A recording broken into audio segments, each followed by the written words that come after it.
So today is the 1st of March 2021. I've now been on the run from the police for 18 days. I've been hiding.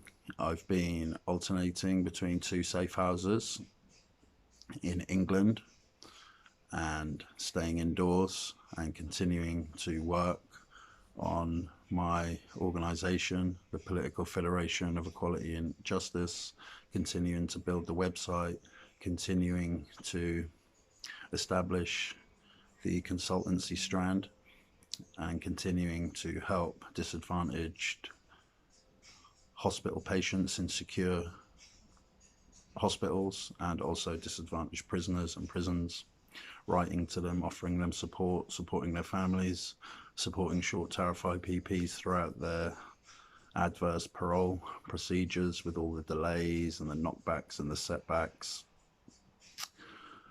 So I've been continuing to do that to the best of my ability despite the circumstances. A number of things have happened in the 18 days that I've been wanted by the police.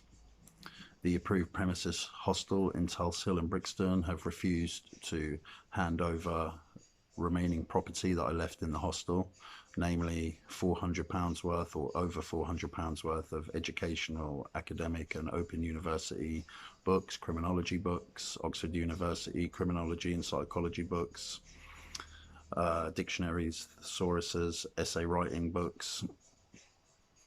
There's over £400 worth of books there. The probation service and the approved premises hostel staff have got no right to keep that property and withhold it from my family, but that's what they're doing. My family have been in touch with both the hostel and my probation officer at Lambeth Probation asking for this property back, and they're refusing to hand over these books back to my family. So this is one of the challenges that I'm dealing with. I've had to park that up for the moment and continue to do the work that I'm doing to improve society despite everything. The police have also been around to my mother's house at 3:45 in the morning, banging on the door, a number of police officers who then asked to come into my mother's house and search the property to look for me, looking in the bedroom, looking under the bed and in the cupboards and in the garden. They also went round to my friends where my two nieces and nephew are, which was very disturbing for those children. They ended up very confused. They didn't understand why the police were there looking for me when I haven't committed a crime or done anything wrong. Now, when I've had video calls with those children, specifically the younger girl who's only 7 years old, she's very confused and has been saying things at school, saying about the police coming to our house looking for her uncle. And this is the impact. This is the impact of the IPP sentence, how it continues to impact families and innocent children. Excuse me. A sergeant in South London has also been ringing my family, ringing my mother, telling my mother she's responsible for tracking me down and she's going to track me down and hunt me down, and trying to kind of frighten my family, intimidate my family, threaten my family, pressure my family, hoping somehow that's going to lead to me handing myself in, which I'm not going to do. I'm not going to be handing myself in for a third life-destroying recall to be locked up again in solitary confinement in a concrete box for God knows how long without committing a crime again for the third time, when I've already spent 3 years on two separate life-destroying recalls without committing another criminal offence. And despite the fact that this barbaric IPP sentence has been outlawed at the highest court on the continent at Strasbourg, and is now recently on the 31st of January this year being condemned by leading human rights organisation Amnesty International. I've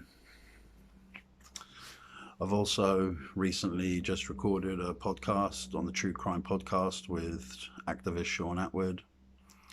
That is going live on the 29th of March at 6 o'clock.